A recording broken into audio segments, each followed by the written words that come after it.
Hola, buenas noches a todos. Gracias por estar conectados. Vamos a empezar la sesión de este mes. Y bueno, el tema de hoy va a ser pielonefritis en el embarazo. Muchísimas gracias al patrocinio por Merck. Bienvenidos todos.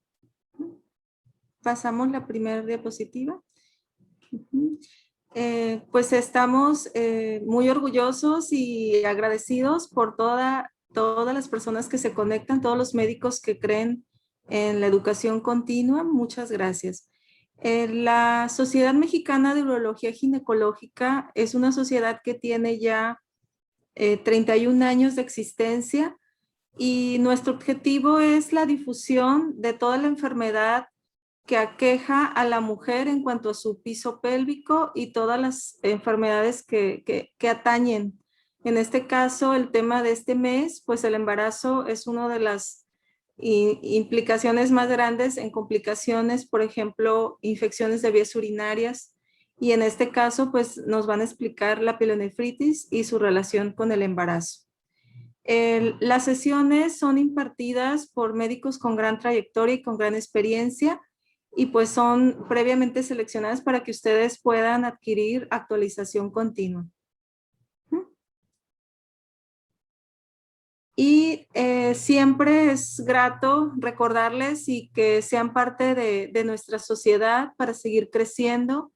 Actualmente pues tenemos colegas distribuidos por toda Latinoamérica y por inclusive por allá internacional, por Europa. Entonces, pues bienvenidos sean todos. La inquietud de temas que quieren que se quieran revisar o impartir. Estamos en las redes sociales y en la página tal cual smug.mx para recibir sus opiniones y sus comentarios. ¿Cuáles son las ventajas de estar en nuestra sociedad? Bueno, a lo largo de estos años hemos formado una biblioteca de oro y ahora estos 2 años tenemos pues material exclusivo de los webinars que han sido muy enriquecedores con adecuada actualización. Entonces, cuando tú eres parte de la sociedad, recibes una contraseña y entras al sitio donde están todos los webinars y toda la información que tenemos, también de congresos, pláticas, carteles. Hemos tenido pues gran fundamento pues para difundir y divulgar todo lo científico en nuestra área y todo lo correlacionado. Nuestra especialidad es multidisciplinaria, son bienvenidos los urólogos, los rehabilitadores, los fisioterapeutas, enfermeras, porque piso pélvico, pues coloproctólogos, urólogos, pues todos estamos inmiscuidos y es un gran apoyo que estemos todos en tratamiento multidisciplinario. También ser parte y reconocido en nuestras redes sociales. Siempre nos preguntan por algún uroginecólogo en el norte, en el este, en el sureste o en algún estado en particular de la República y pues pasamos el contacto para que esas pacientes pues tengan un socio actualizado que les pueda resolver su patología, ¿sí? Cuando te inscribes, nuestra secretaria está muy al tanto para que recibas tus datos. Siempre es muy importante quiénes pueden ser parte de la sociedad, pues todos los ginecobstetras, los uroginecólogos, hay médicos de rehabilitación que también están con nosotros, hay algunos urólogos. Al estar inscritos vas a recibir un diploma con vigencia de 1 año y pues todas las dudas que tengan pueden estar en contacto con nosotros. Estas constancias pues sirven, recuerden que constantemente tenemos que estar en la recertificación y pues tienen validez. Actualmente nuestra cuota de anualidad están en socios que sí ya tienen tiempo con nosotros en 3,500 y los residentes en 1,000 pesos. Inclusive puedes tener cuotas vencidas y también está el precio de 3,500. Agradezco y le damos la bienvenida a toda la mesa directiva, a nuestra sociedad, al doctor José Antonio Ruiz Esparza Mota, a la doctora Diana Yotzabel de Anda González, al doctor Ernesto Rivera Medina, a la doctora María José López Pérez, al doctor Ángel Alfonso Cárdenas Ramos. Muchas gracias. Si tienen alguna duda o les hace falta su factura o les hace falta su constancia, por favor, comuníquense con nosotros. Bienvenidos a la sociedad.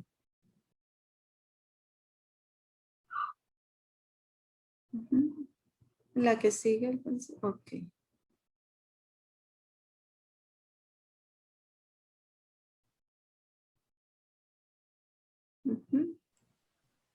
Ahorita el ingeniero les va a explicar un tutorial de al momento de ser socio y al momento de tener actualizada su pago de su anualidad. Ahorita les va a explicar él cómo entrar a la página y cómo hacer todo el trámite para acceder al historial de webinars. Bueno, buenas noches. Muchas gracias por conectarse. Este es el sitio web del SMUG. Es muy fácil acceder. La dirección es muy fácil. Es smug.mx y ustedes pueden acceder a toda nuestra información en esta dirección. Si no, pues pueden buscar SMUG MX en Google y los va a dirigir aquí. Pues bueno, esta es la página de internet. Entonces hay algunas secciones que son públicas y hay algunas que son privadas exclusivas para socios activos. Entonces, la forma de ingresar como socio activo, ya que ustedes formen parte de la sociedad y tengan su nombre de usuario y contraseña que les vamos a proporcionar una vez que se hayan inscrito, ustedes pueden ir a este menú superior y pueden picarle aquí en mi cuenta o en iniciar sesión, y esto los va a llevar a un formulario en donde ustedes pueden poner su nombre de usuario y contraseña. También les voy a mostrar cómo entrar al archivo de webinars anteriores.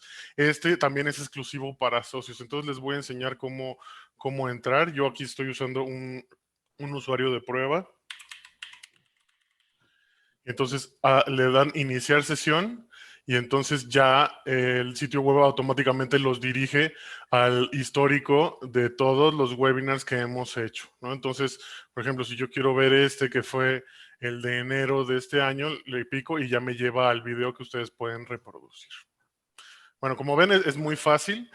Asimismo, los socios tienen la ventaja de que pueden descargar sus constancias, ¿no? Entonces, por ejemplo, aquí le pueden picar a este menú y aquí pueden ir a la opción de cursos y constancias y aquí les va a aparecer su constancia. Por ejemplo, en este usuario que tengo, estaba inscrito o realizó el cuestionario y asistió a la sesión de cirugía obliterante. Entonces, aquí le pueden picar a su diploma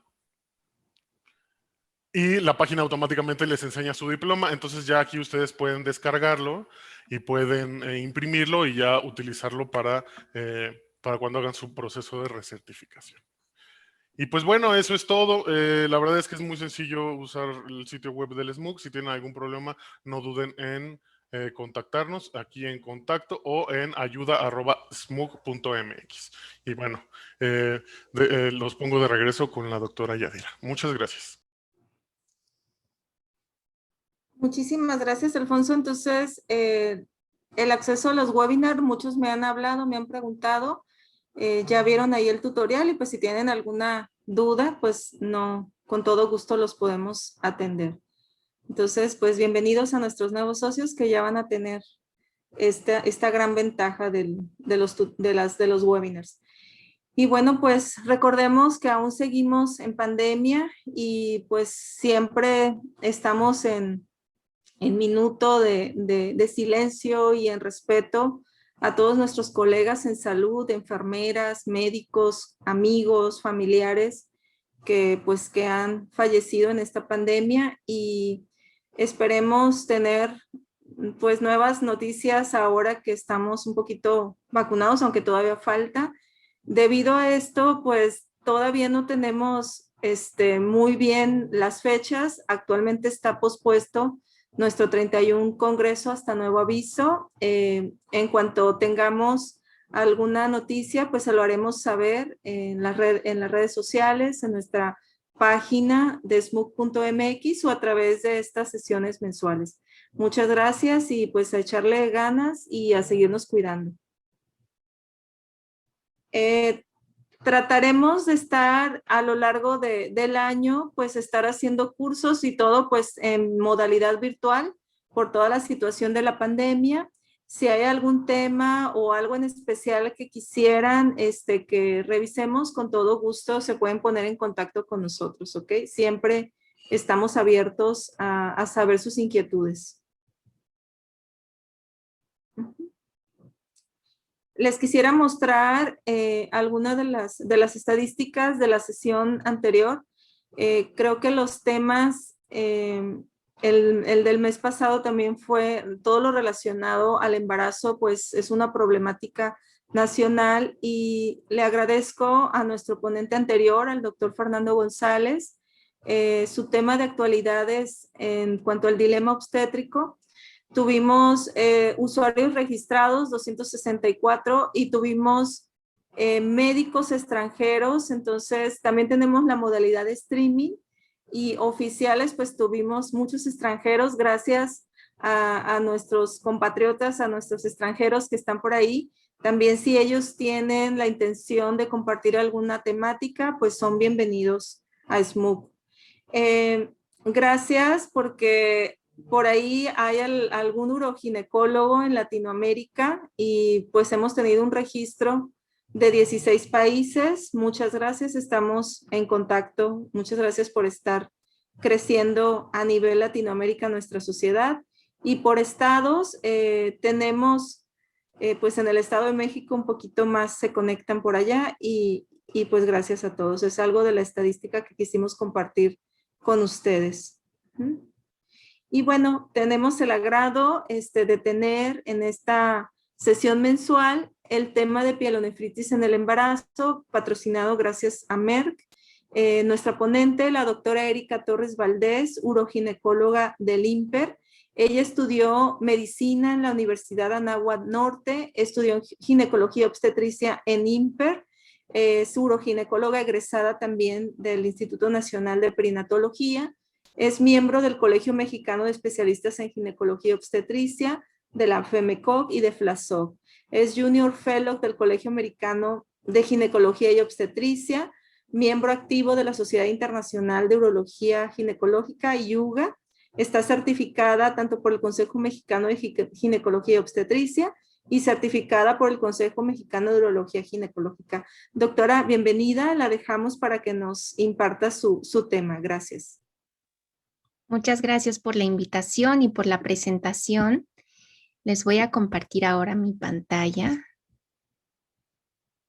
Y me confirman si ya se ve. Sí, doctora. Muchas gracias.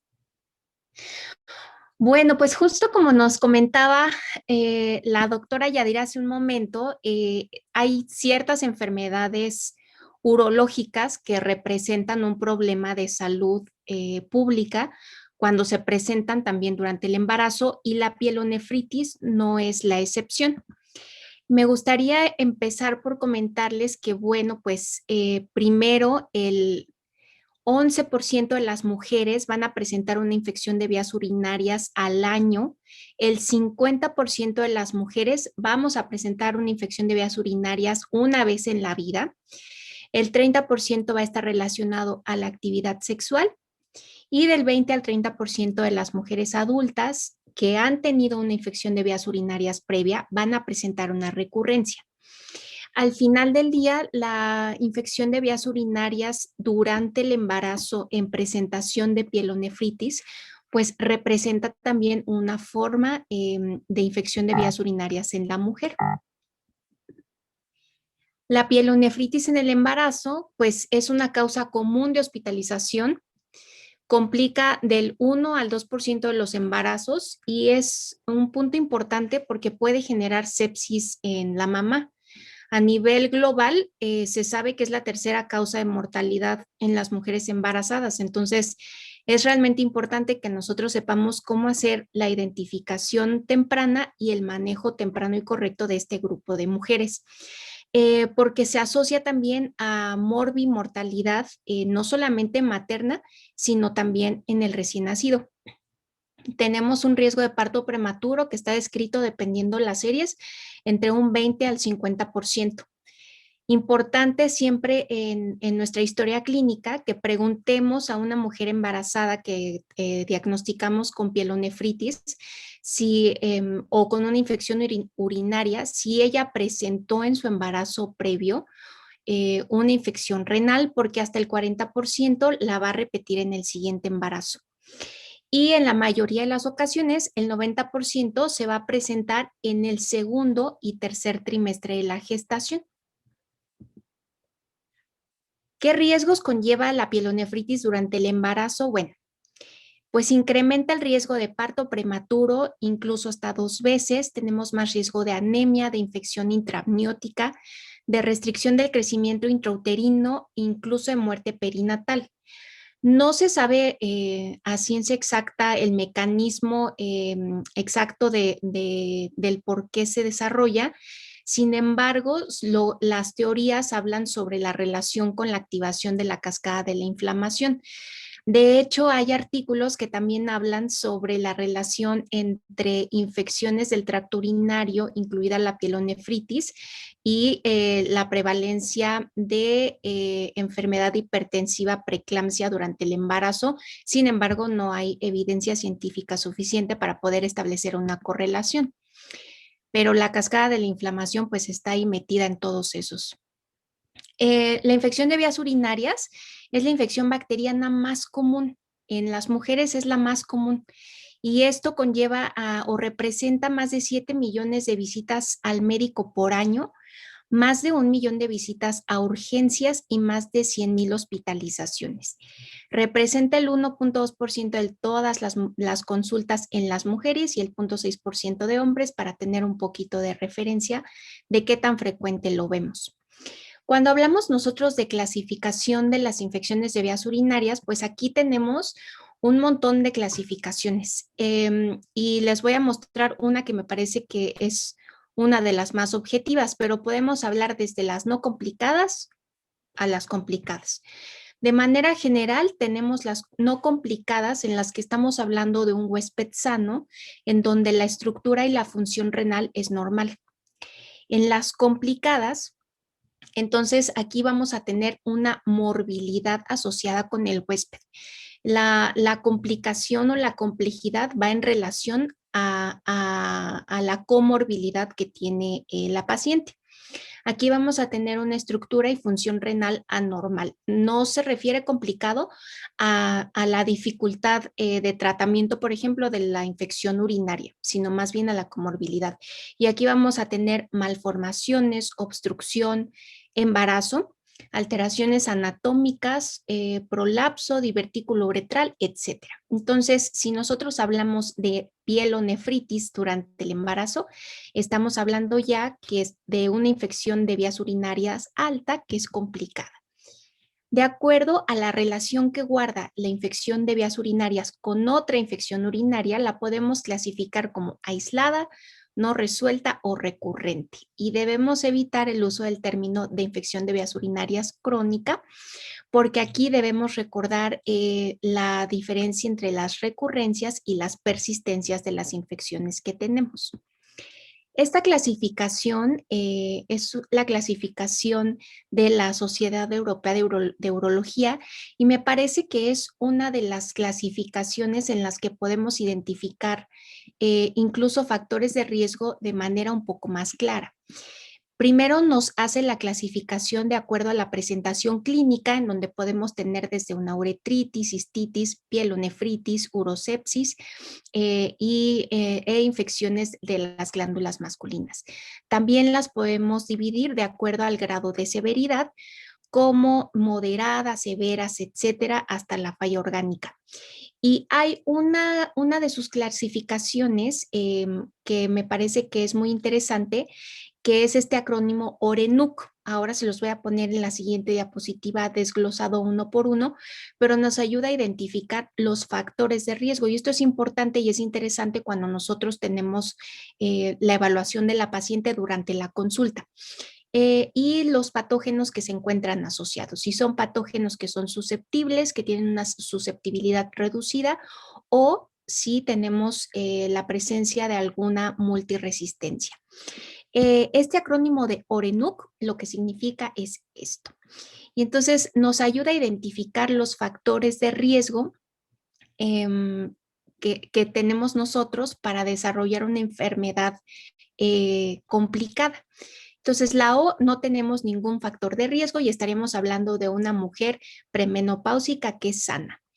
En la R hablamos de las recurrencias, en la E hablamos de los factores de riesgo extraurogenitales y aquí es en donde tenemos al embarazo. Entonces, ya per se el embarazo representa un factor de riesgo para una infección de vías urinarias. Existen múltiples descripciones o incluso hay algunas modificaciones en los hábitos que nosotros llegamos a recomendar a nuestras pacientes, como la toma más incrementada de líquidos, vaciar la vejiga pre y poscoital, hacer un aseo adecuado, evitar el uso de duchas vaginales y el uso de ropa interior ajustada. Sin embargo, no hay evidencia científica que valide la correlación. Ojo, no quiere decir que no sean puntos de buena práctica, sin embargo, no hay evidencia científica que valide esta correlación. En las mujeres jóvenes, sabemos que el factor de riesgo más importante es la actividad sexual, además de otros como uso de espermicidas, pareja sexual nueva, el haber tenido una madre con infección de vías urinarias y el antecedente personal de infección de vías urinarias en la infancia. Sin embargo, el rey pues siempre va a ser la actividad sexual. Y en las mujeres perimenopáusicas vamos a tener aquí atrofia, cistocele, orina residual elevada, necesidad de cateterización, incontinencia urinaria, etc. Hay un área de oportunidad en la investigación y también para nuestro estudio que es súper interesante, que es este famosísimo microbioma urinario. Y bueno, pues en nuestro cuerpo, y por muchos años, nosotros tuvimos la idea de que la orina es estéril y que la vía urinaria, pues, es un área que se mantiene o que permanece estéril hasta que nosotros realizamos alguna intervención o cateterización, manipulación, etcétera. Sin embargo, ya existen desde unos años para acá estudios en donde se han identificado estos nichos bacterianos y se ha encontrado la descripción del microbioma urinario y tiene una relación interesante con las mujeres que tienen predisposición a infecciones de vías urinarias y que uno de los factores de riesgo para pielonefritis pues, puede ser también la infección de vías urinarias recurrentes. Y se han identificado en mujeres sanas cepas de Corynebacterium, de estafilococo, de streptococo. ¿Por qué no los encontrábamos en un cultivo de orina normal? Bueno, porque son microorganismos que han requerido tener procesos especiales para su identificación y que por eso por mucho tiempo pues no los tuvimos en nuestra vista, pero de hecho representan ya en la actualidad también parte de la terapéutica que nosotros podemos utilizar en las mujeres, bueno, en general en los pacientes que tienen infecciones de vías urinarias, por ejemplo, de recurrencia, como parte de la profilaxis para evitar una nueva infección. También pueden ser utilizados durante el embarazo, la mayoría de ellos. En cuanto a la fisiopatología de la pielonefritis y de una infección del tracto urinario en general, pues vamos a tener, siempre necesitaremos la conjunción de alteraciones en el huésped, en nuestro entorno y características del microorganismo. Y hablando del microorganismo, pues al igual que en la mujer no embarazada, las infecciones del tracto urinario superior, la pielonefritis, el patógeno que más frecuentemente se encuentra aislado es la E. coli uropatógena, del 75 al 80%. Hasta un 50% de los casos en donde hay infecciones nosocomiales o utilización de catéteres, vamos a aislar Klebsiella, Proteus o Enterococos. Entonces, es importante recordarlo por el grupo de pacientes que tengamos hospitalizadas y que desarrollen una infección hospitalaria, pero en la comunidad la mayoría va a ser generada por E. coli. Y esta pues representa su patogenia por una colonización periuretral, que sabemos pues toda el área perianal está colonizada por E. coli. Vamos a tener que pues es flora del tracto gastrointestinal y tiene la particularidad de tener adherencia al epitelio uretral, y esta adherencia pues la logra por la fijación de los pilis tipo 1. La receptividad epitelial es muy importante y de aquí que hablamos que hay mujeres que son más susceptibles que otras a tener infecciones urinarias o infecciones vaginales, y nosotros dentro de la uroginecología es algo que vemos con mucha frecuencia. Lo que se sabe en la actualidad pues es que sí hay cepas de E. coli que causan cistitis, que se adhieren con mucho más avidez a las células epiteliales de mujeres susceptibles. Entonces, hablamos de un factor fenotípico, pero también genotípico de estas mujeres que tienen esta predisposición. La primera diferencia biológica demostrable pues es que tienen mayor adherencia de las bacterias patógenas a las células epiteliales vaginales, y se ha encontrado la misma receptividad en la mucosa oral. Entonces hablamos de rasgos genotípicos como factor de susceptibilidad. De ahí la importancia que cuando nosotros interroguemos a estas mujeres, preguntemos también si sus madres han sido pacientes con infecciones o alteraciones de las vías urinarias, ¿no? Infecciones de vías urinarias de repetición, por ejemplo. Cuando nosotros tenemos una alteración en los mecanismos de defensa naturales, empezamos a tener problemas. Y entonces, en nuestro sistema genitourinario, pues tenemos desde la vagina con la presencia de lactobacilos que nos ayudan a mantener el pH y el microambiente, hasta características de la vejiga como la inmunidad local, la secreción de inmunoglobulina A y de inmunoglobulina G, que se genera también en la parte posterior de la uretra, y que esto nos va a ayudar a disminuir la colonización de la misma, la propia exfoliación de las células del urotelio, la presencia de glicosaminoglucanos, el vaciamiento vesical y el mecanismo antirreflujo que tenemos por la penetración de los ureteros hacia el espesor del detrusor. En cuanto a la orina, pues tiene una función inhibitoria dada su osmolaridad y la concentración de urea que tiene y el pH bajo. En la región periuretral, pues vamos a tener lactobacilos, estafilococos coagulasa negativos, la presencia de corinebacterias, estreptococos, y estos lo que hacen es formar una barrera contra la colonización uropatógena. De ahí que pues es importante que nosotros mantengamos la homeostasis de nuestro microbioma genitourinario para disminuir el riesgo de infecciones urinarias. Ahora, cuando tenemos nosotros alteración en a ciertos niveles, pues vamos a tener más riesgo de desarrollar una infección urinaria. ¿Qué mecanismos o qué alteraciones en esos mecanismos de defensa del huésped nos van a reducir el flujo urinario, a promover la colonización y a facilitar el ascenso? La reducción del flujo urinario, pues de manera general, litos, vejiga neurogénica, deshidratación, prolapso. Ojo, no son exclusivos del embarazo, pero pueden coexistir con el embarazo. Importante saberlos.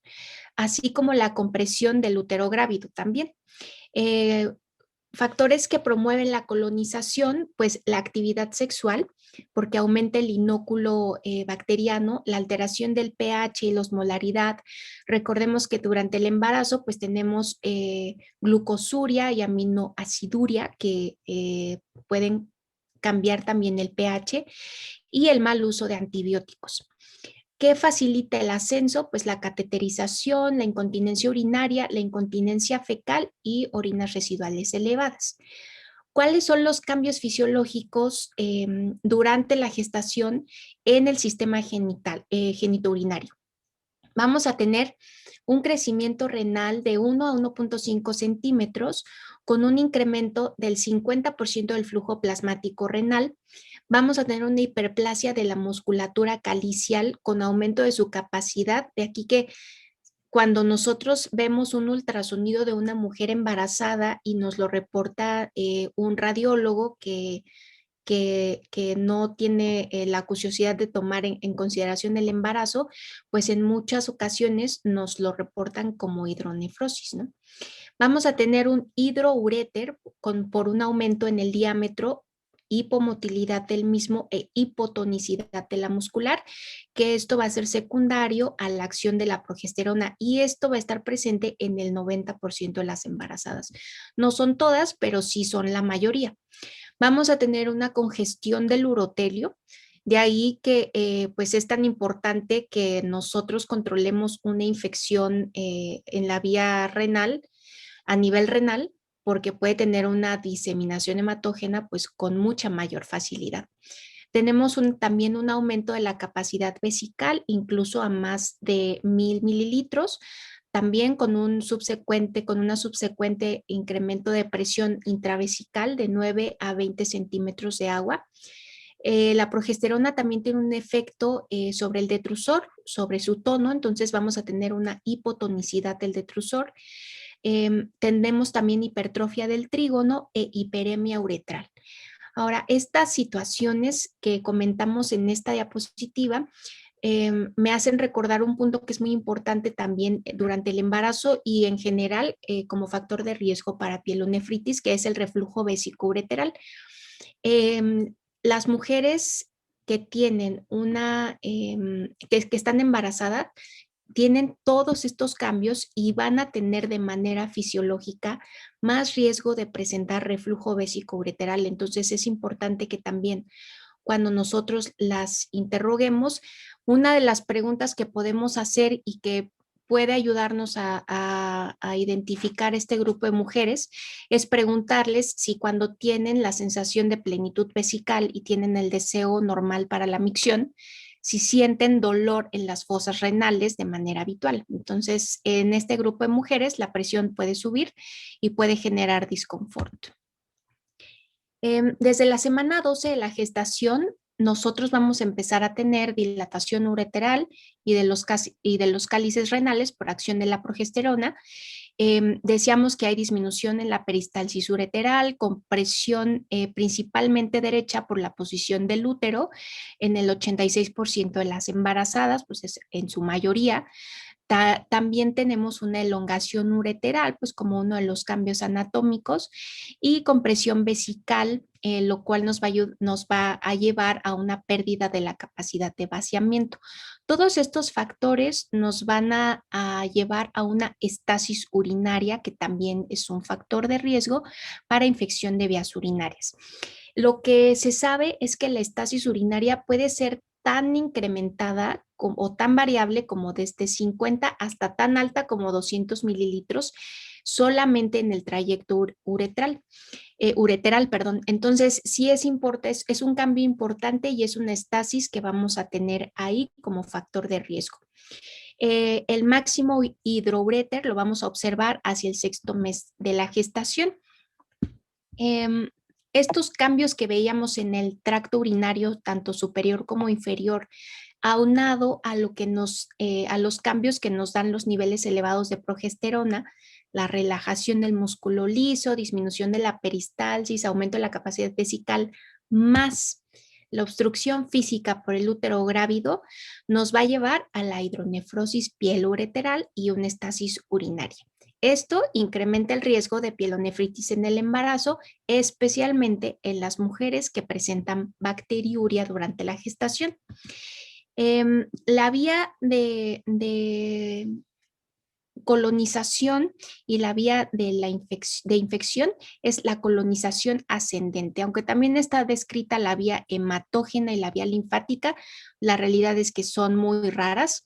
La más frecuente es la misma que en la mujer no embarazada, la por contaminación del área periuretral, con un patógeno urinario, pues hay colonización de la uretra, después se invade la vejiga a través de los pilis y las adhesinas, hay una infiltración de neutrófilos, multiplicación bacteriana, infiltración del biofilm y entonces empezamos a tener un daño epitelial con liberación de toxinas bacterianas y proteasas, y finalmente podemos tener ascenso hacia los riñones. Entonces, la vía de infección en la mujer embarazada es la misma que en la no embarazada, a diferencia que durante el embarazo, por los cambios fisiológicos que se presentan, tiene más predisposición a tener un ascenso hasta la vía urinaria superior.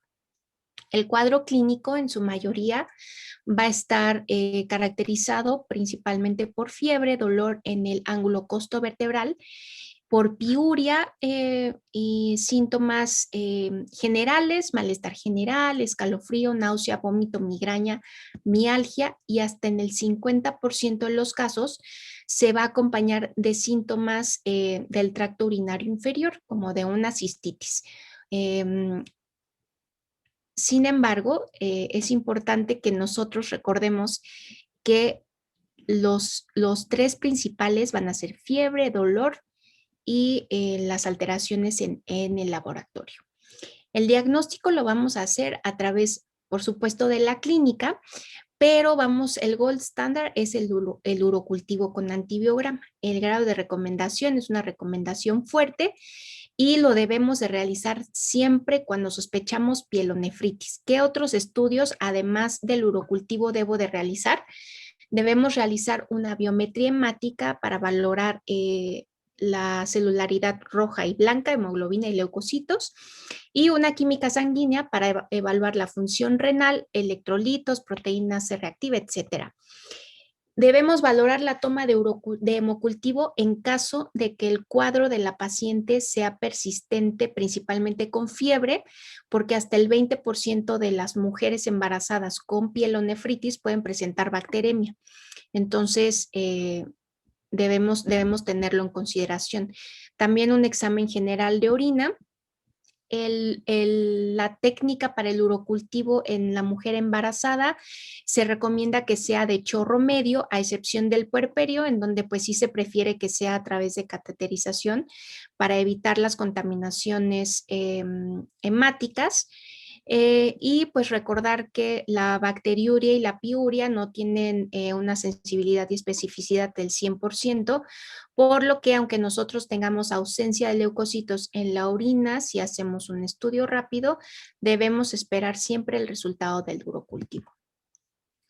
Cuando se toma la muestra del urocultivo, pues es importante que cuando no estamos en el lugar o la paciente no está hospitalizada y va a realizar la toma de la muestra en su casa, pues debemos instruirle que la muestra debe ser refrigerada de inmediato y no deben de pasar más de 24 horas en refrigeración para su adecuado estudio.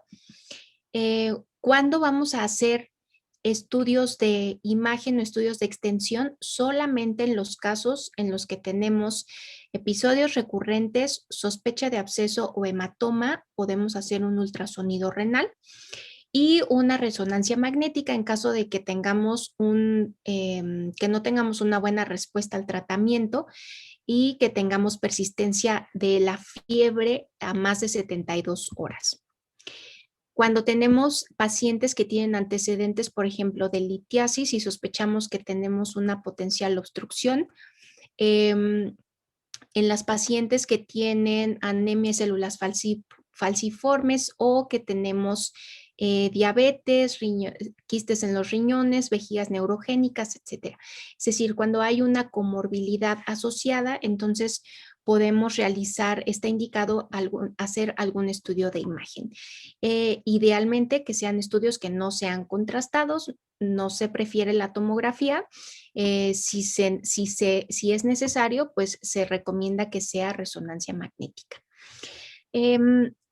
Hablábamos un poco sobre la bacteriuria asintomática y que está presente también representa un factor de riesgo para las mujeres embarazadas y es un punto muy interesante. La bacteriuria asintomática está presente entre el 2 al 15% de las embarazadas. La identificamos a través de un urocultivo y vamos a tener la presencia de más de 100,000 unidades formadoras de colonias de un solo patógeno. La bacteriuria asintomática incrementa el riesgo de pielonefritis hasta del 20 al 40%. Entonces, es muy importante que nosotros la identifiquemos porque es uno de los factores que podemos tratar de manera temprana antes de que desencadene una enfermedad de la vía urinaria superior. Las mujeres que tienen bacteriuria asintomática tienen 2 veces más de riesgo de tener un parto prematuro, y cuando damos un tratamiento adecuado, pues se va a reducir el riesgo de pielonefritis a 1 a 4% y previene el bajo peso al nacimiento y la restricción del crecimiento intrauterino. El 70% de las embarazadas con pielonefritis tuvieron bacteriuria asintomática en su consulta prenatal. Entonces, es una correlación que se sabe, que conocemos y que debemos identificar en la primera consulta obstétrica o en la primera consulta de control prenatal. ¿Cuáles son los factores de riesgo para bacteriuria asintomática en el embarazo? El haber tenido antecedentes de infecciones de vías urinarias previas, incluso durante el periodo de no embarazada, es importante que identifiquemos a esas mujeres que tienen infecciones de vías urinarias de repetición previo al embarazo. El tener malformaciones genitourinarias, alteraciones de la función del tracto urinario como reflujo vesicoureteral, la presencia de comorbilidades como diabetes mellitus, anemia de células falciformes, estatus socioeconómico bajo, multiparidad y el aumento en la frecuencia de actividad sexual. Por lo tanto, se debe recomendar que en la primera consulta perinatal se realice una prueba de orina siempre en todas las mujeres embarazadas. ¿Qué tan frecuente es la bacteriuria asintomática? Pues aquí en la tabla de la izquierda podemos ver que la prevalencia es muy variada, pero que incluso en mujeres sanas premenopáusicas va del 1 al 5% y no tiene una significancia clínica, pero y que puede estar presente de manera tan elevada como, por ejemplo, en el uso de las personas que necesitan cateterismo intermitente, que puede ser tan alta como del 89%. Ahora, ¿tratamos todas las bacteriurias asintomáticas? La respuesta es no. Se recomienda que se dé tratamiento a la bacteriuria asintomática solamente a cierto grupo de pacientes susceptibles. Y dentro de estos, lo vemos en la tabla de la derecha, están las mujeres embarazadas y en las personas que van a recibir alguna intervención urológica. Pero en las mujeres embarazadas siempre debemos tratar la bacteriuria asintomática. En las mujeres que se encuentran fuera de este periodo, no se recomienda que se trate la bacteriuria asintomática, incluso en las mujeres que tienen infecciones de vías urinarias de repetición, porque esto incrementa el riesgo de infección de vías urinarias sintomática subsecuente. Entonces, siempre que sea en el embarazo, ahí sí la vamos a tratar, aunque fuera de este periodo no la trataríamos. ¿Y cómo es el tratamiento de la bacteriuria asintomática? Bueno, pues lo que se recomienda tenemos varios esquemas de tratamiento. Uno es la fosfomicina trometamol, ampicilina con ácido clavulánico, trimethoprim sulfametoxazol, guardando siempre la restricción de acuerdo a las semanas de gestación. Importante recordar las resistencias bacterianas que tenemos en cada localidad, y es importante que yo conozca cuál es la resistencia bacteriana o cuál es el comportamiento de la resistencia bacteriana en mi localidad. Se han reportado, por ejemplo, que hay resistencias a ampicilina y amoxicilina desde un 20 al 40%. Si hay falla al tratamiento con una dosis única, por ejemplo, cuando utilizamos, si nosotros decidimos utilizar fosfomicina y tenemos recurrencia después del tratamiento, debemos sospechar presencia bacteriana a nivel renal. El seguimiento de estas mujeres durante el embarazo debe realizarse con urocultivo mensual, a diferencia, por ejemplo, de una paciente que no está embarazada, en donde seguramente no daríamos y no haríamos este seguimiento con urocultivo mensual. Durante el embarazo sí necesitamos hacer un urocultivo mensual. Y posteriormente, una vez que se ha resuelto la bacteriuria, podemos dejar incluso profilaxis antibiótica en las mujeres que tienen recurrencias de la bacteriuria o que tienen infecciones francas después durante el embarazo. Los ciclos de tratamiento también de repente son un poco controversiales en general y durante el embarazo también, pero bueno, de manera general hablamos de que los tratamientos pueden ser de dosis única, que es un día, que aquí el que más recordamos pues es fosfomicina. Los ciclos cortos que pueden ir de 2 a 7 días, los ciclos largos de 8 a 14 días y los ciclos continuos que se van a indicar durante todo el embarazo hasta el momento de la resolución obstétrica. El tratamiento con dosis únicas se asocia, por supuesto, a una tasa menor de efectos secundarios, sin embargo, tiene mayor asociación con bajo peso del recién nacido. Entonces, durante el embarazo se recomiendan ciclos cortos de antibiótico. Y aquí les puse una tablita en donde vienen los esquemas recomendados. Como vemos, tenemos la duración de 5 a 7 días, dependiendo del antibiótico que nosotros elijamos para el tratamiento de la bacteriuria asintomática. Tenemos nitrofurantoína, 100 miligramos cada 6 horas por 5 días. Durante el embarazo, pues no la debemos utilizar después de la semana 37, por el riesgo que tenemos de que tengamos un paciente con deficiencia de glucosa 6-fosfato, ¿no? La cefalexina la podemos utilizar también por un rango de 7 días, cefuroxima, amoxicilina. Tenemos una gama pues considerable de opciones para tratar la bacteriuria asintomática.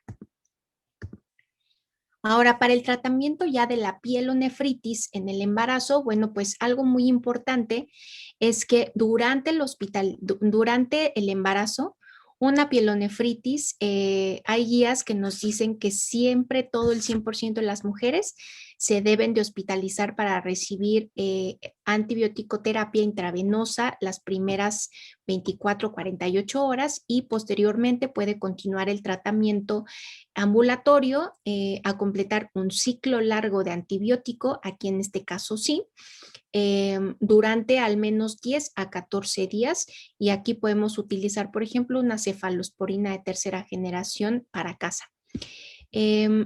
Vamos a procurar tener una adecuada hidratación. El primer día a 150 mililitros por hora y el segundo día a 100 mililitros por hora. Debemos tener también una evaluación adecuada de la función renal. El antibiótico, pues de acuerdo al antibiograma del urocultivo, siempre hay que considerar las resistencias locales. Se recomiendan antibióticos de amplio espectro intravenoso para iniciar y posteriormente para casa nos puede funcionar también muy bien las cefalosporinas orales. En caso de sepsis, se recomienda que se agregue un aminoglucósido y el seguimiento, por supuesto, debe ser clínico, pero también se recomienda que durante el embarazo nosotros hagamos un urocultivo después de las 48 a 72 horas de haber iniciado el antibiótico para determinar si necesitamos hacer un ajuste al tratamiento. Entonces, es importante que nosotros conozcamos cuál es el tratamiento empírico, ahora se los voy a poner, porque así es como idealmente iniciaremos el tratamiento. Van a ser pocas las pacientes que tengamos con diagnóstico de pielonefritis y que ya tengamos el resultado de un urocultivo y del antibiograma. La realidad de la práctica clínica, pues es que vamos a tener una paciente que va a llegar con sintomatología, dependiendo de sus factores, ahora se los voy a enseñar, vamos a determinar si necesita hospitalización y vamos a tomar los estudios y hasta entonces, unos días después, tendremos el resultado del antibiograma. El tratamiento debe completarse, como les comentaba, de 10 a 15 días posterior a la mejoría clínica con evaluación de urocultivo mensual para control de la bacteriuria. Entonces, en la mujer embarazada que tiene un cuadro de bacteriuria asintomática que tratamos o que tuvo un cuadro de pielonefritis que recibió tratamiento, debemos hacer control con urocultivo mensual también. El tratamiento empírico intrahospitalario para pielonefritis aguda lo podemos hacer con estos antibióticos que pueden observar aquí y estas combinaciones también en los casos en donde sospechamos sepsis.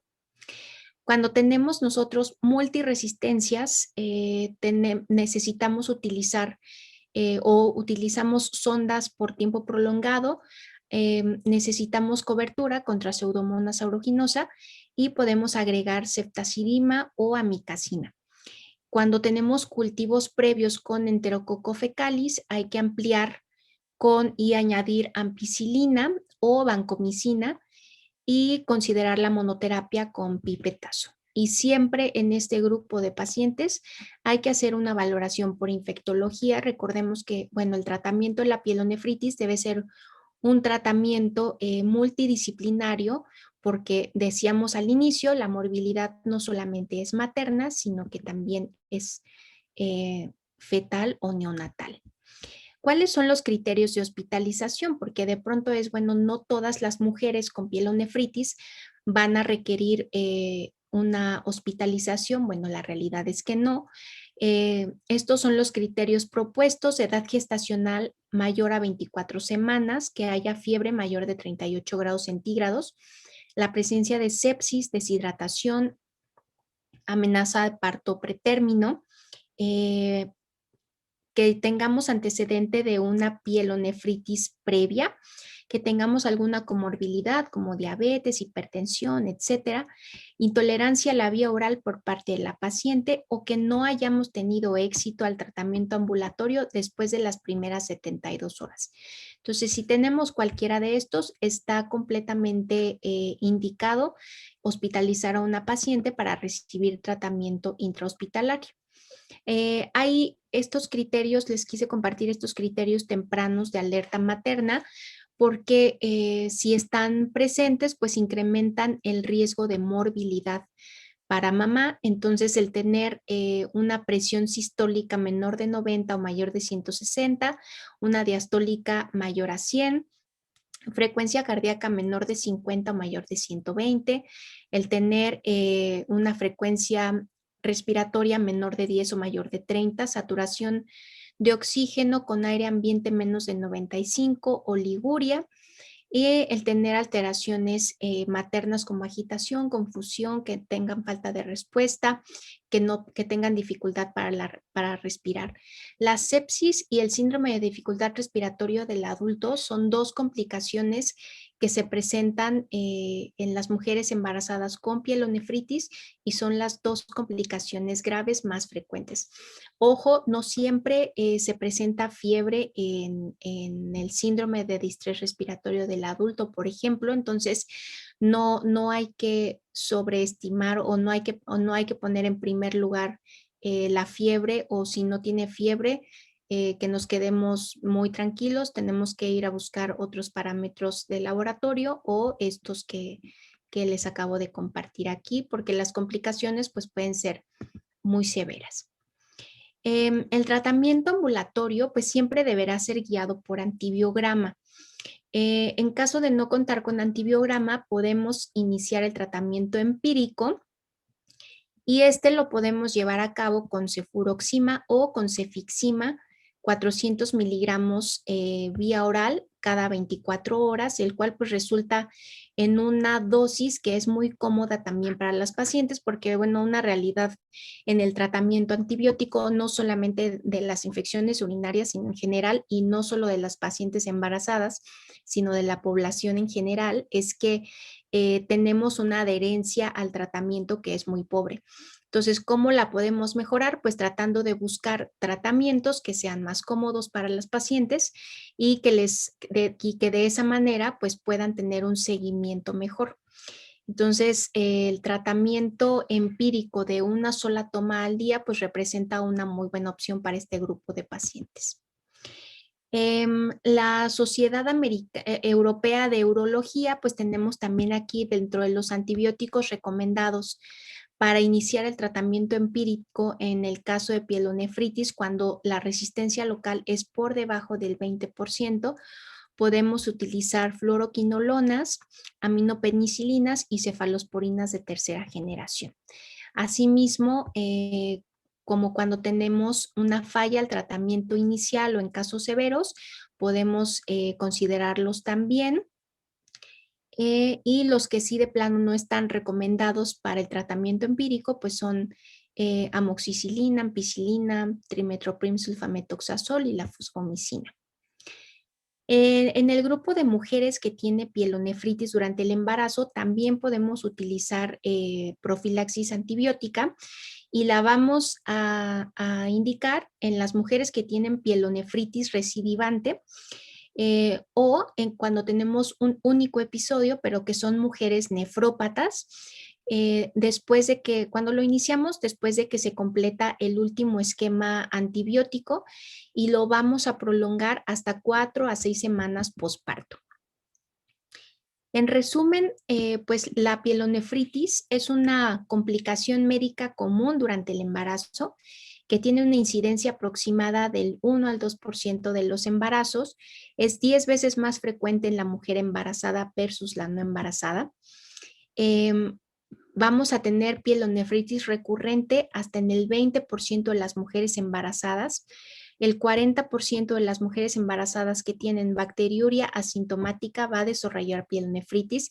De ahí la importancia de que tratemos siempre las bacteriurias asintomáticas. Perdón, me salté aquí unas.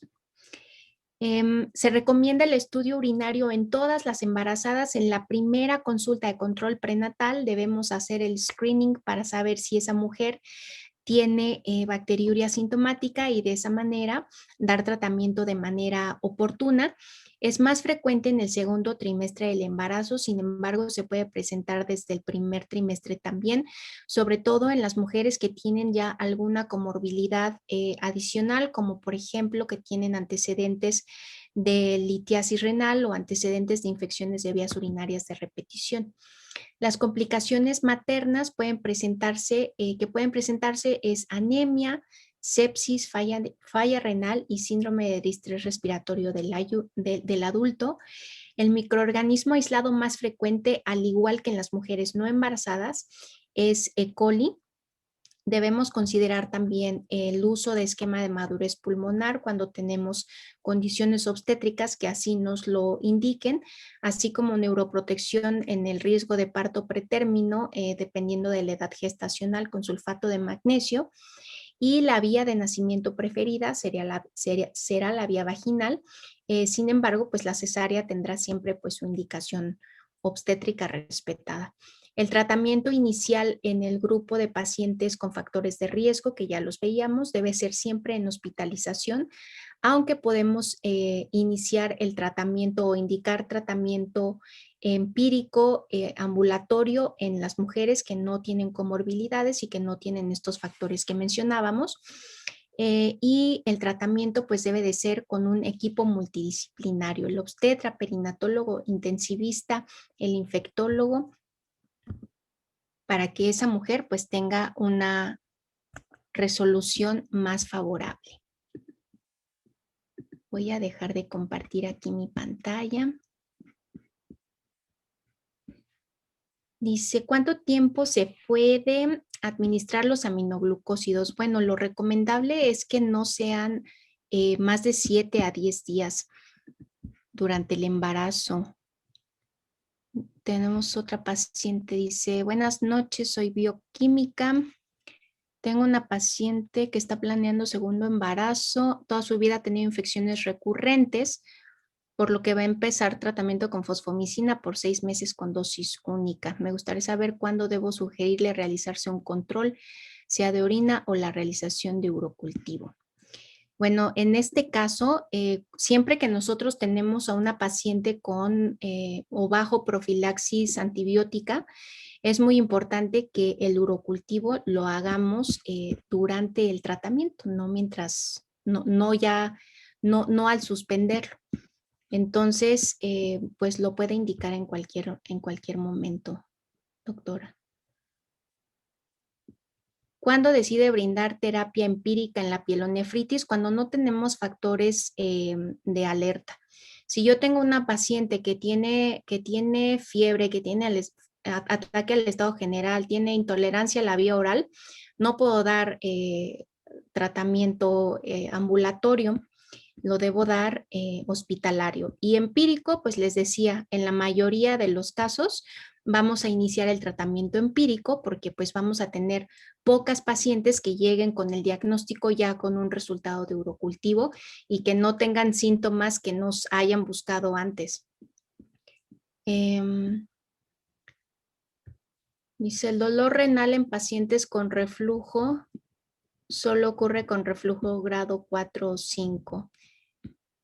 Gracias, Adrián, por su observación.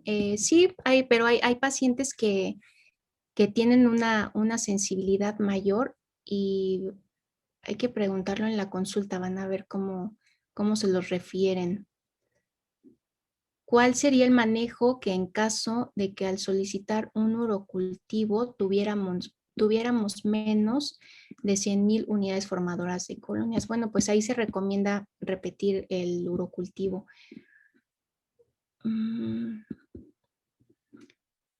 ¿Es suficiente realizar un urocultivo de control?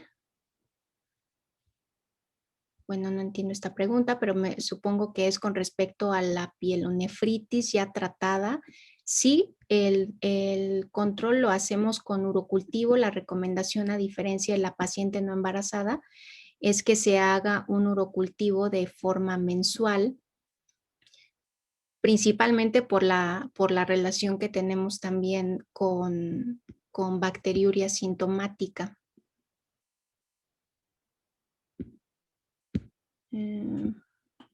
¿Qué tan importante es recomendar líquidos acidificados agregando jugo de limón o de naranja? Bueno, en el tratamiento de las infecciones de vías urinarias, se sabe que la vitamina C, bueno, no tiene, Cochrane como que siempre llega a matarnos la ilusión y pues no tiene evidencia científica para poder emitir una recomendación.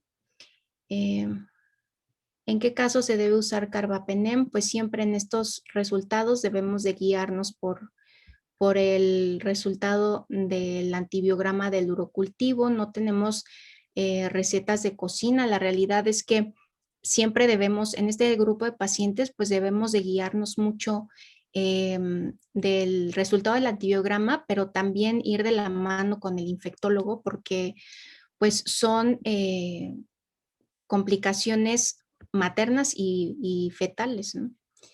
Existen Doctora Eri, disculpe, si quiere alguien del público hablar y dar su pregunta para que sea más fácil de entender la pregunta, puede levantar su manita y el ingeniero va a activar su inicio de pregunta en forma oral, el que guste. Perfecto.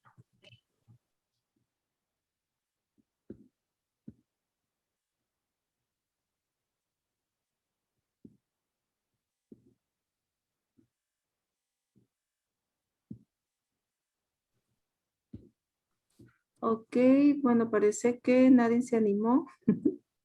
No, sí, tenemos dos manos alzadas. Está Ok. la doctora Marcela Mata y después el doctor Alfredo Reyes. Adelante, doctora Marcela Mata, si gusta hacer su pregunta a nuestra ponente. Sí, buenas noches. Primero que nada, doctora, estuvo muy didáctica su presentación y tengo algunas dudas. Por ejemplo, el urocultivo de control, bueno, entiendo que es para vigilancia o seguimiento de las pacientes que tuvieron ya una pielonefritis. ¿Estaría también recomendado realizar urocultivos, pues, no sé, mensuales, bimensuales o así, en todas las mujeres embarazadas en control prenatal? Bueno, ahí son dos cosas.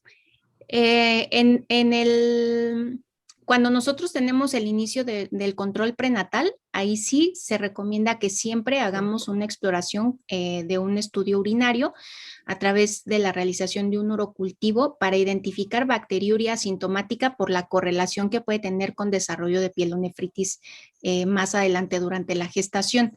Entonces, la respuesta es sí. Inicialmente en la consulta prenatal, a todas las mujeres les debemos hacer cribado urinario con la realización del urocultivo. Y en el seguimiento de las pacientes que ya tuvieron pielonefritis, se recomienda el urocultivo para dos cosas. Sí, para saber que tu tratamiento fue efectivo, pero también se recomienda que sea de manera mensual para que estés segura de que esa paciente no vuelve a presentar bacteriuria sintomática en el resto de la gestación. Ok, muy bien. Muchas gracias. A ti por la pregunta. ¿Alguien está en espera? ¿Está Alfonso? Sí, bueno. El doctor Alfredo Reyes. Ok, perfecto. Bienvenido, doctor Alfredo. ¿Puede hacer su pregunta? Sí, buenas noches. Buenas noches. Buenas noches. Felicitaciones por la plática. ¿En qué caso se debe de sospechar en alguna malformación de la vía urinaria? Y en el caso de que hagamos urocultivo, nos digan a qué es sensible el organismo, demos tratamiento, urocultivo, se presenta otro organismo, demos tratamiento. ¿Cuál es la terapia que podríamos utilizar profiláctica para dejarla el resto del embarazo? Sí, gracias por sus preguntas, doctor. Bueno, vamos a sospechar malformaciones de la vía urinaria, principalmente en las mujeres que tienen antecedentes previos a la gestación.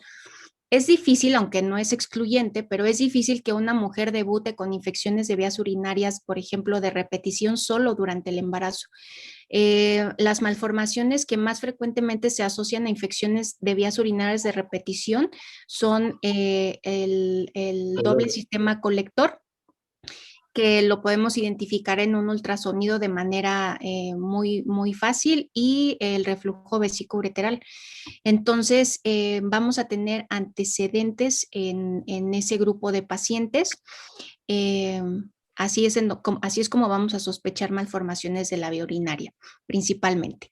Y luego el segundo, en caso de que yo tenga infecciones diferentes en una misma mujer durante un mismo embarazo, pues lo que se recomienda siempre es que dejemos profilaxis antibiótica. Decíamos que también puede utilizarse durante la gestación de manera segura, y se puede utilizar en las pacientes que tienen infecciones recidivantes, y se debe de prolongar hasta la 4ª o 6ª semana después de que se resolvió el embarazo.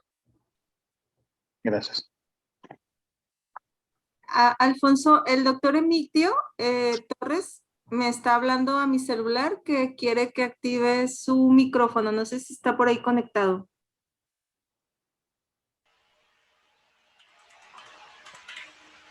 Sí.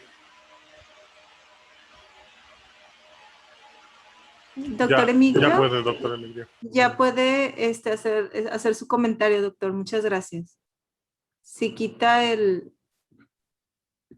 si pone el audio. Sí, porque está en mute, está silenciado su micrófono, doctor.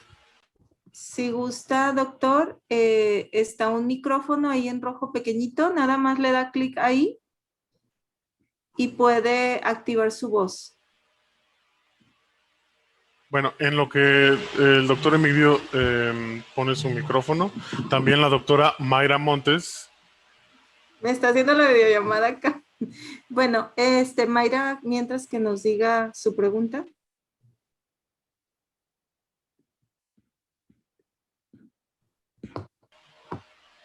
Le escuchamos. Oh. Me parece que se desconectó. Ok. Bueno, aquí hay una pregunta de Brenda Londra Cruz, donde dice, ¿qué tan recomendable es el uso de vitaminados y lactobacilos?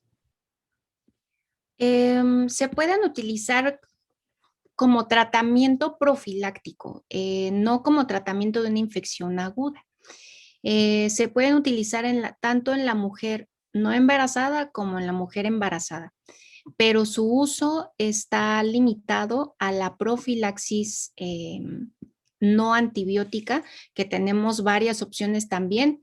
Ahí tenemos arándano, tenemos el uso del ácido hialurónico, tenemos muchas otras opciones también ahí, pero su lugar sería en profilaxis no antibiótica, sí se puede utilizar, pero no durante el episodio agudo.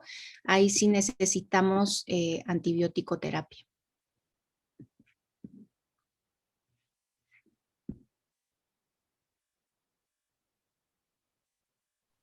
Ok, ¿hay alguien más que quiere dar su opinión? Mayra. Sí, ya me sacó. Yo tenía una duda, no sé, doctora, si pueda ayudarme a aclarar. He tenido varios pacientes que les mando al eco estructural y me reportan el SLU y que siempre me recomiendan el urocultivo. No sé si ha visto alguna asociación con eso y la piel, porque en las dos pacientes que he encontrado hemos tenido como infecciones realmente recurrentes, una con necesidad de usar el antibiótico durante todo el embarazo. No sé si ha visto alguna asociación con ese detalle, ese lodo en el ultrasonido estructural. Sí, más bien es una pregunta interesante porque ahí combinamos más bien un poco de los hallazgos obstétricos ultrasonográficos del sludge, pero más como en relación a riesgo de ruptura prematura de membranas o de amenaza de parto pretérmino. Entonces, si ya tenemos a una paciente que tiene un riesgo incrementado para parto pretérmino por hallazgos en el ultrasonido obstétrico, pues debemos descartar alguna otra alteración en el sistema urinario, pues que representa la infección más frecuente en la mujer embarazada. Entonces, seguramente por eso le han hecho esa recomendación de identificar y descartar infección del tracto urinario, porque ya tiene un riesgo basal por la presencia del sludge en el ultrasonido obstétrico esa paciente. Buenas noches, doctora, ¿cómo está? Buenas noches. Felicitaciones pues por la presentación, excelente. Y quería también comentar, a ver, pues una inquietud respecto a la cervicometría. ¿Hacer o no hacer en pacientes post tratamiento de pielonefritis, que es como el riesgo pues asociado ¿qué? A síndrome de parto pretérmino? Sí, como tal en las guías de tratamiento no está recomendado, sin embargo, pues partimos aquí de dos puntos. Uno es el manejo de la pielonefritis en el embarazo, pero si le sumamos a eso que es una paciente que tiene una presentación clínica con amenaza de parto pretérmino, pues ahí la historia cambia y por supuesto que sería un punto de buena práctica realizar una cervicometría antes de que la paciente se vaya a su casa, por ejemplo, ¿no? Pero en el caso siempre, pues en todas estas pacientes tenemos que hacer también la evaluación obstétrica. Gracias por su comentario.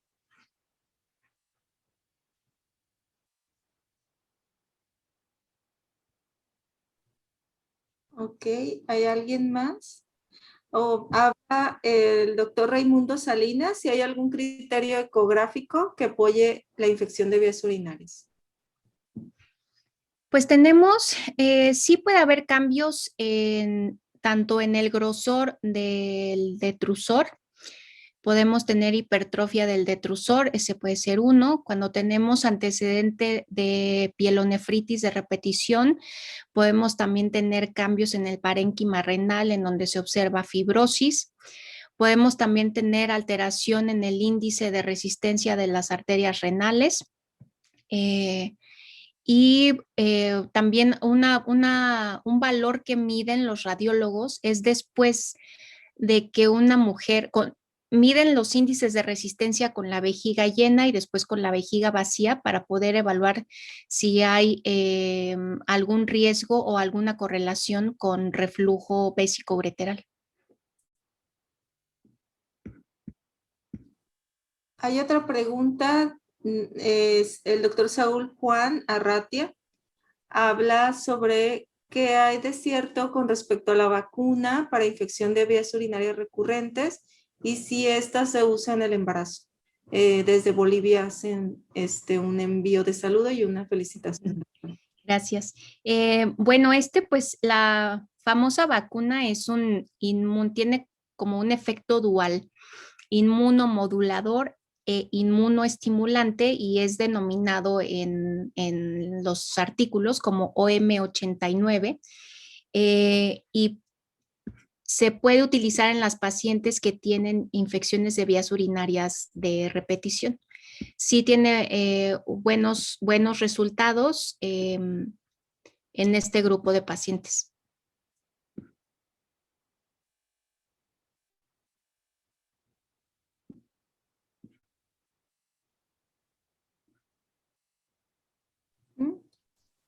¿Hay alguien más que quiera hacer un comentario? Bueno, doctora, hay muchas felicitaciones en el chat y pues hay varios médicos de Latinoamérica. Si quiere, creo que, Alfonso, ¿hay alguien más que quiera hacer alguna pregunta? Sí, el doctor Alberto Juárez González. Ok. Adelante, doctor Alberto.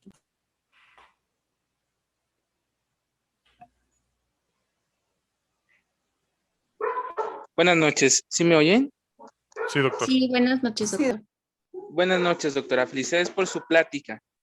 Primero que nada.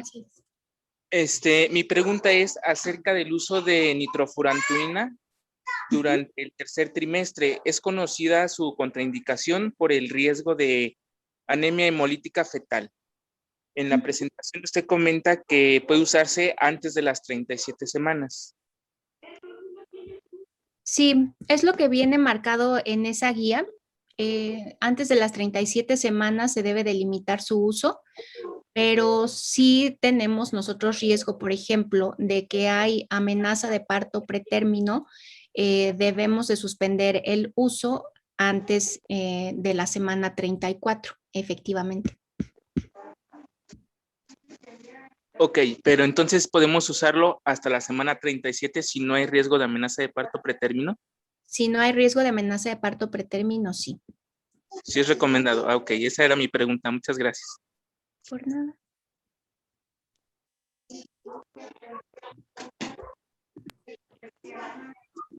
Tenemos una pregunta en el Facebook que dice, ¿recomienda el uso de Urovaxom en tratamiento profiláctico?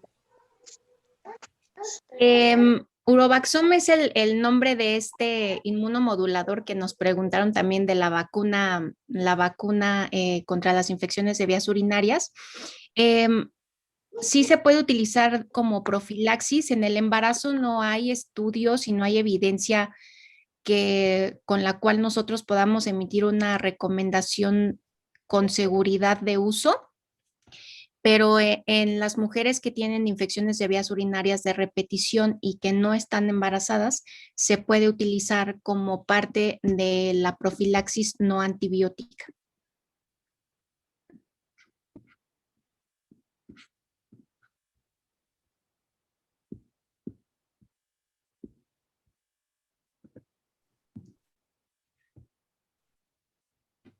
Ok, aquí me mandan cuál sería el manejo más apropiado en una paciente con ureterocele que hace infecciones urinarias de repetición cada mes, a pesar de estar con profilaxis, con ureterocele, una malformación anatómica. Ahí en ese caso, pues de acuerdo al urocultivo, de acuerdo al antibiograma, pues dar un tratamiento primero. Si tiene una infección persistente, pues necesitamos dar un nuevo tratamiento.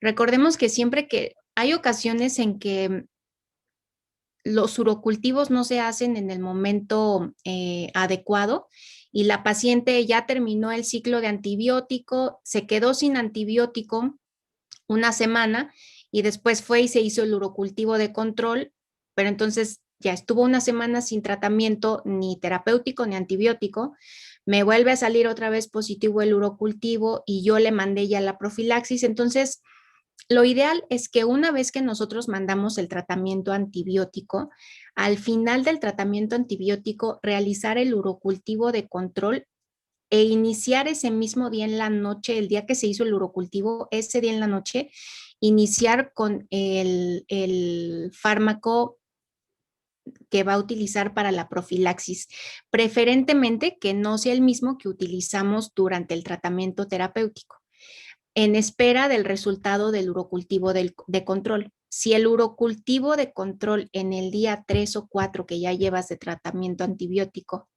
con profilaxis te vuelve a salir positivo, entonces tenemos ahí más bien una falla al tratamiento y tendremos que repetir nuevamente otro ciclo de antibiótico. Pero en ese caso, mi recomendación sería que instruya muy bien a la paciente para que se tome el urocultivo enseguida de haber terminado el tratamiento antibiótico e iniciar de forma muy temprana la profilaxis para que no tenga ese gap entre fin del estudio e inicio de la profilaxis.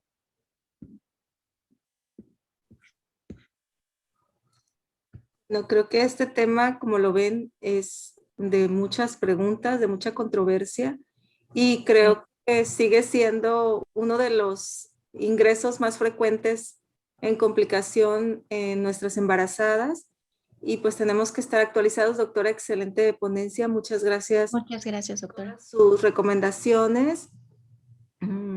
La doctora nos va a dejar su correo para si quieren hacer preguntas, hacérselas llegar, y pues la plática queda en los webinars históricos para que puedan volver a repasarla.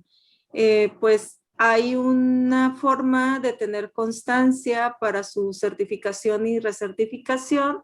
Ahorita nuestro ingeniero dejó el cuestionario. Tienen esta semana para que puedan contestar, mandar sus respuestas y que puedan ser acreedores para su constancia.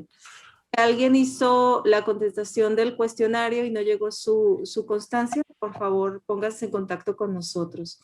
Doctora Yadi, una pregunta, una cuestión. Sí. Tengo al doctor Emigdio en la línea que quiere hacerle una pregunta a la doctora Eri. ¿Podemos darle Sí, voz? gracias. Sí, claro que sí. Adelante, doctor Emigdio. ¿Me escuchan, doctora? Lo escucho muy bien, doctor. Bien, discúlpenme que me comunique así, pero yo no sé qué pasa con mi teléfono.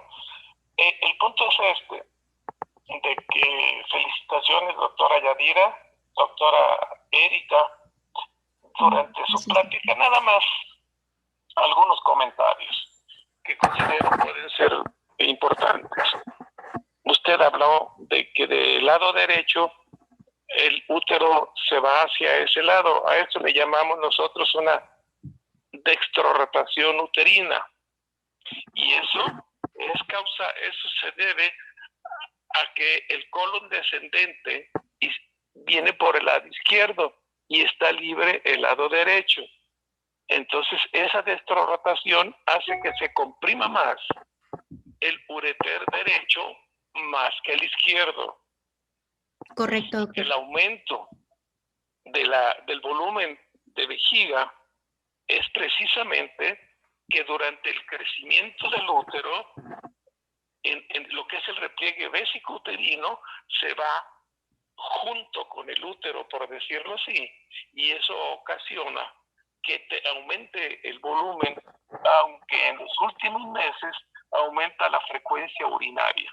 Hay un aumento, incluso puede haber hasta algún grado de incontinencia en el último trimestre del embarazo por compresión precisamente del útero sobre la vejiga. Aparte, desde luego, lo que menciona de la progesterona, que relaja los ureteros y de alguna forma retarda el vaciamiento ureteral, y eso facilita las infecciones urinarias. Otro comentario en relación al tratamiento. En lo personal, no soy partidario de utilizar monodosis. ¿Sí? Este tipo de pacientes deben de ser, yo el único tratamiento de monodosis que utilizo es en la famosa cistitis de la luna de miel que le llaman. ¿Sí? Es una sola dosis para si la paciente tiene algo de molestias urinarias. Fuera de ahí, yo creo que cualquier infección urinaria con o sin embarazo deben de ser tratamientos completos. Incluso, también lo menciona usted, el de continuar por un tratamiento por largo tiempo. En lo personal, yo pongo en primer lugar la nitrofurantoína hasta la semana 35, incluso por arriba de la fosfomicina. Yo creo que ahorita la ampicilina y lo que es el trimetoprim han quedado fuera de infecciones urinarias, porque la mayoría de las veces las bacterias son resistentes a estos dos fármacos. En ocasiones utilizo la amoxicilina con ácido clavulánico, pero de primera entrada a mí me gusta utilizar la nitrofurantoína, y con exámenes de control, si negativizo el urocultivo y negativizo el uroanálisis, si la paciente tiene alguna recaída, merecido por un tratamiento más prolongado a una dosis de 100 miligramos por la noche diario, por lo menos durante 3 meses, hasta antes de llegar a la semana 35. ¿Sí? Entonces, yo creo que esto es muy importante, la detección de las infecciones urinarias. Aunque usted habla de pielonefritis, en donde se ha demostrado las alteraciones a nivel de retraso del crecimiento intrauterino. Pero también hay que recordar que pacientes con infecciones urinarias severas pueden ser causas de aborto. Entonces también hay que estar muy al pendiente. Por eso es importantísimo que en la primera consulta siempre solicitamos un examen general de orina para que podamos nosotros descartar una infección urinaria en un momento dado. Entonces, pues yo pienso que esto es bien importante, que estemos al pendiente de las infecciones urinarias, porque la mayoría de las veces, ya lo mencionó usted, es un enteropatógeno que es Escherichia coli, y parece ser que la infección en estos casos es por vía ascendente. Usted ya mencionaba ahí algunas cosas, por ejemplo el aseo, que debe ser de adelante hacia atrás, que estén bien hidratadas, tomar mucha agua y muchos líquidos. Por ahí alguien preguntaba sobre el uso de cítricos, que si pueden de una manera utilizarse en forma profiláctica. Usted mencionaba que no hay estudios serios. En lo que sí hay estudios, incluso uno de ellos lo hizo Eduardo Neri Ruz, es con el uso del arándano. El arándano parece ser que hace una película sobre el urotelio y eso impide que se adhiera la Escherichia coli al urotelio. Entonces creo que en ese tipo de pacientes, yo en lo personal, en pacientes con infecciones urinarias repetitivas o con recaídas, les recomiendo el uso del jugo de arándano con o sin embarazo. Así que, y tener pues mucho cuidado, porque en realidad una infección urinaria crónica, una pielonefritis aguda, sí pone en riesgo la vida de la paciente y del bebé. Entonces, creo que tenemos la obligación de estar actualizados. Doctora Yadira, doctora Erika, qué bueno que presentan estos temas y nos olvidamos un poquito a veces de los famosos prolapsos uterinos y las incontinencias urinarias, porque estos diagnósticos, ustedes saben que el índice de desarrollo de un país es la mortalidad materna. Entonces hay que tener mucho cuidado de que no se nos mueran pacientes por una pielonefritis o una infección urinaria. Muchas felicidades y gracias por la oportunidad de expresar mis opiniones. Muchas Doctor gracias por Emilio, tu comentario, doctor. Muchas gracias. El doctor Emilio Torres es uno de los fundadores de nuestra sociedad y siempre es un placer pues tener sus comentarios, su experiencia, y los que son más jóvenes que no lo ubican, bueno, pues es parte importante de la sociedad. Muchísimas gracias, doctor Emigdio.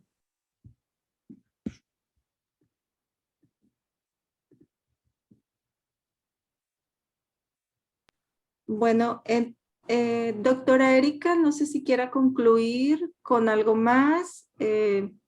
Parece que ya hay muchas preguntas, ya casi todas se contestaron. Les digo que en la página vamos a dejar algún teléfono o un correo de contacto para que se aclaren sus dudas si queda algo más. Les recordamos que está un link en el chat y también dentro de la página para que puedan contestar el cuestionario. Recuerden que tienen toda la semana para hacer el contestar las preguntas y puedan obtener su constancia. El Consejo Mexicano de Ginecología nos pide como requisito importante llenar este cuestionario como evidencia de que estuvieron atentos y las preguntas pues estuvieron inmersas en la plática para que puedan hacer una autoevaluación. Muchísimas gracias a todos. Hay unas preguntas que si pueden contestar, si no son médicos, claro que sí. Cada consejo o cada área de especialidad o de enfermería o de otra área, pues las constancias siempre de una plática, un webinar, pueden servir para los procesos de currículum de cada uno. Bueno, muchas gracias a todos. Gracias a nuestro patrocinador Merck. Estuvo muy bien todo. Gracias, doctora Erika. Pues cuando gusten, aquí tienen su foro. ¿Alguien más del público quiere decir algo? Porque ya estamos a punto de cortar la señal. ¿Alguien más quiere de nuestros panelistas? ¿Alguien quiere comentar algo? Pues yo solamente darles las gracias por la invitación. Ahí les puse mi correo electrónico si gustan contactarme con muchísimo gusto y que tengan buena noche. Buenas noches a todos. Cuídense, todavía estamos en pandemia, les recordamos siempre.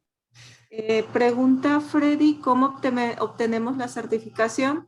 Bueno, por ejemplo, en nuestro país, el Consejo Mexicano, cada 5 años nos pide un puntaje que vamos adquiriendo y haciendo un escáner para subirlo a la plataforma cuando hacemos el puntaje de certificación. Y nuestras constancias o cada plática que acudimos durante esos 5 años se escanean y se suben en una parte donde está cuando haces la certificación o la recertificación del área de consejo, sobre todo lo de ginecología y urología ginecológica. Saludos a todos, a los panelistas, a mis colegas que son posible, mi ingeniero, nuestra secretaria, todos los de la mesa directiva que hacen posible esta reunión mensual. Muchas gracias a todos y buenas noches.